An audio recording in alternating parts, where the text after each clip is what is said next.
Ayan. Mga guys, andito na ang pinagsasahan ng mga 10 kapri at maligno,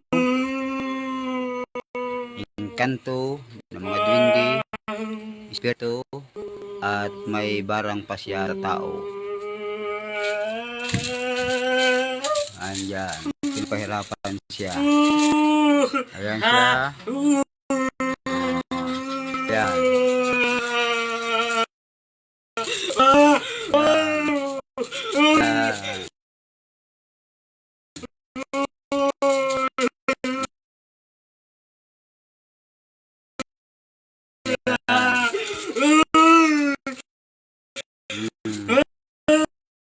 Ayan ang mga gamit ni Master Kabisa. Ayan.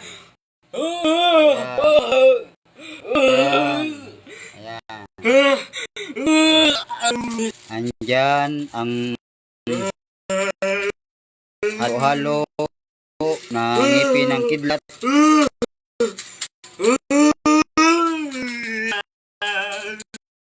Ngipin ng tikban. Halo-halo kasi ang gamit natin andyan ang mga jalon andyan, ang mga asyon. Ayan. Kaya ngayon nawalang malay at ayan, nawala ng malay dahil hindi niya kinaya ng mga bad spirit na pumasok sa kanyang katawan. Ayan. Ayan, nanginginig na. Ayan. Ayan. Ayan. Tingnan nyo siya. Tingnan nyo. Ayan, mamamatay na ang masamang elemento sa kanyang katawan. Ayan. Ayan. Ayan. Ayan. Oh. Ayan mga guys. Ayan. Ayan. Sino ka? Pangalan mo? Bakit pinapahirapan pa tong katawan na to? Miracle Kos? Sino ka? Magsalita ka. Magsalita ka. Bago ka mawalan ng malay, magsalita ka. Sino?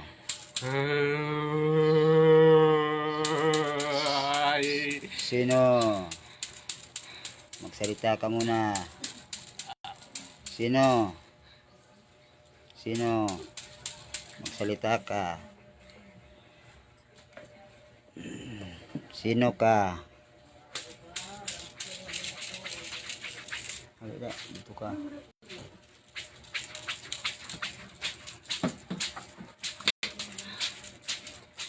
Ayan. Oh, sino ka? Pinuno. Pinuno. Ha? Pinuno? Pinuno ka? Sa ano? Sa suba? Sa ingkargan. Sa? Ha? Ha? Ha? Mainom kang tubig? Okay. Walang problema. Mabait si punong hukom. Uminom kang tubig. Inom. Uminom siyang tubig mga guys. Ayan. Siya raw si Puno doon sa suba dahil nainggit siya at itong pasyente na to ay naghahalikan daw kasama ang kanyang kasintahan doon at nainggit ang isang engkantado na maligno kapre. Ha? Ano? Oh, kilala mo na kami? Okay. O, ayan na ano na siya naman na ang aking pasyente ngayon. Nagkamalay na siya at ikaw pala ay nainggitan dahil naghalikan kayo ng iyong kasintahan dun sa suba. Nainggit ang punong engkanto ng suba. dahil nagkakagusto rin siya sa iyong kasintahan doon sa suba. Kaya pinarusahan ka talaga. Nasaan siya ngayon? Si Yung punong kanto na yun. sa dalong Ha? dalong Saan sa room? sa Ha? sa pader Ha? pader Saan pader? Saan? pader na igat Ha? sa igat ng tukap Saan yun? sa Sa suba.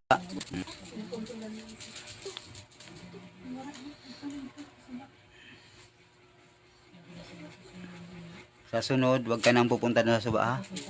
Pag may kasintahan ka, wag mo nang dadalhin doon sa suba. At doon kayo maglabing-labing ha. Wag na, wag na. Hmm.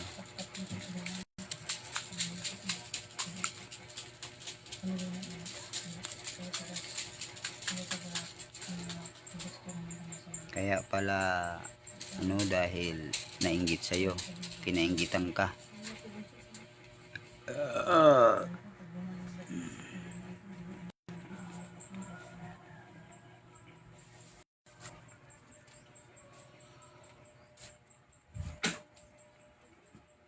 Ayan po mga guys, mga kapwa ko, mga spiritual, mga medium spiritual, mga antingeros.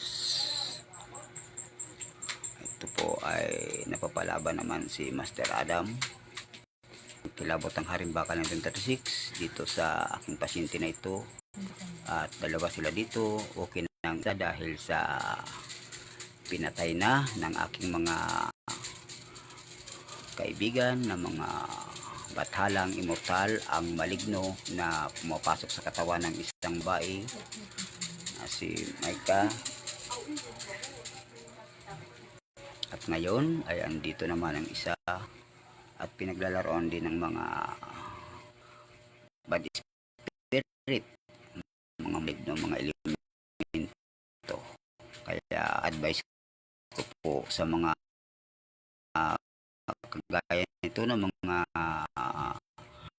hindi pa talaga silang tigas na binata at dalaga, ay mag-ingat sila sa mga ligaw ng lugar. Kaya ng pilbang ito na isang busay na kuiba dyan sa may kagay na grabe pala dyan ang mga elemento.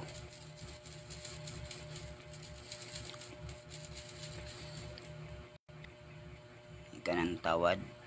Hingi ka ng tawad. Si Maika, saan si Maika? Papunta mo nga rito.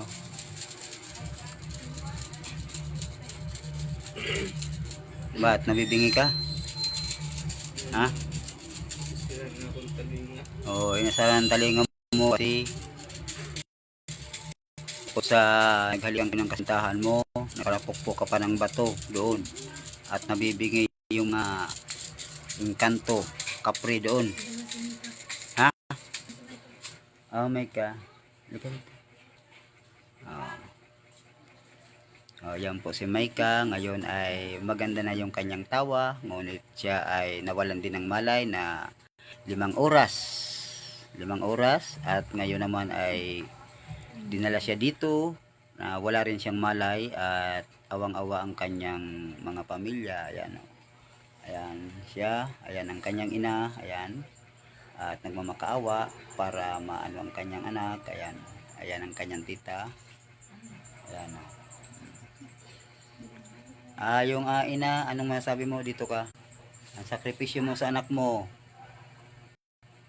ang masabi mo? Sobrang sakripisyo ko sa akong anak. Hmm. Yung nawala ng malay, anong nangyari? Anong nagawa nyo? Ha? Ginasaniban siya. Tanan kami na buong pamilya. May nakikita ka? Ika? May nakikita ka sa kanya?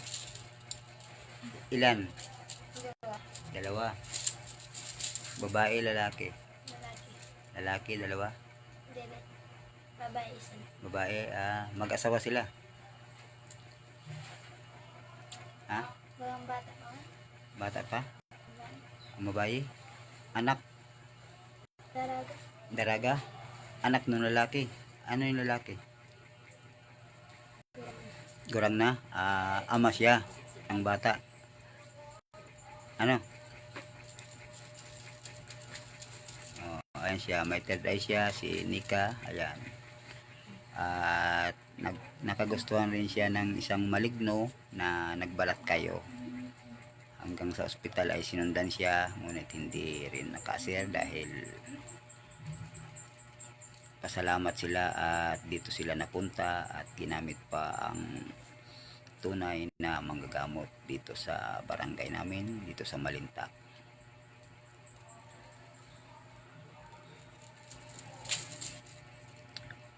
Yung dalawa na to na isang matanda, dito yung matanda? Ha? Ito yung bata, no?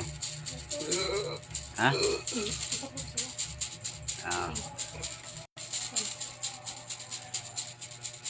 Ang nagsalita kanina ito? Ang nagsalita kanina ito? Ang puno? Ha? Ha? Tapos ito ang bata, babae. Ibig sabihin, nagkakagusto sa'yo yung engkantadang babae. Ha? Nagkakagusto sa'yo, naiinggit. Ha? Dahil nakikipaghalikan ka rin sa isang mortal na kasintahan mo. Ano?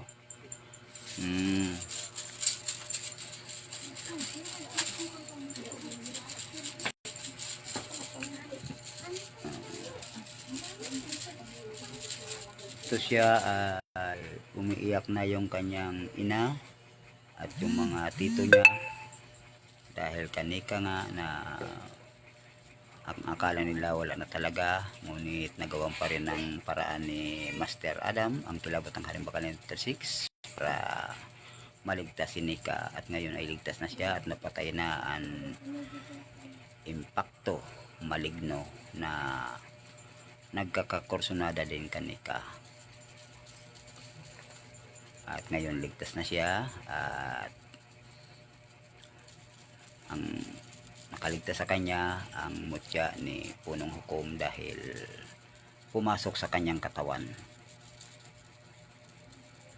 at napatay ang mga impakto doon sa katawan niya na naglabo-labo sila sa loob ng kanyang katawan, at napusa niya at sumuka siya ng hindi talaga mapat na laway. Yun ay laway ng mga masasamang elemento. Sumuka ka, no? Ha? Kinabukasan? At natungtungan niya pa. Tungtungan mo? Oo. Malagkit, ano? Malagkit. Yun ay bad spirit sa kanyang katawan na lumabas. Andito pa, Nika? Andito yung matanda? Andito? Andito ka na pala sa harapan ko. Okay. Dito ka, Nika. Ito.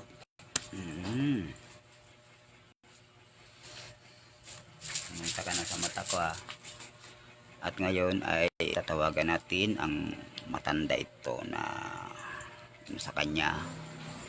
At kakausapin ni Punong Hukom kung ano talaga ang dahilan. Ikaw isang inkantado dun sa suba o puno na nagpakilala sa akin kanina na isa kang puno dun sa suba at nainggit ka.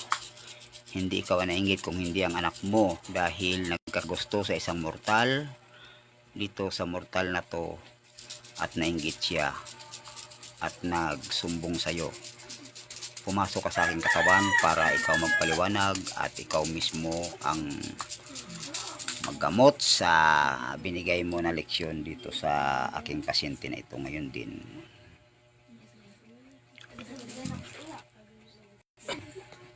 Abidin ka. Pasok.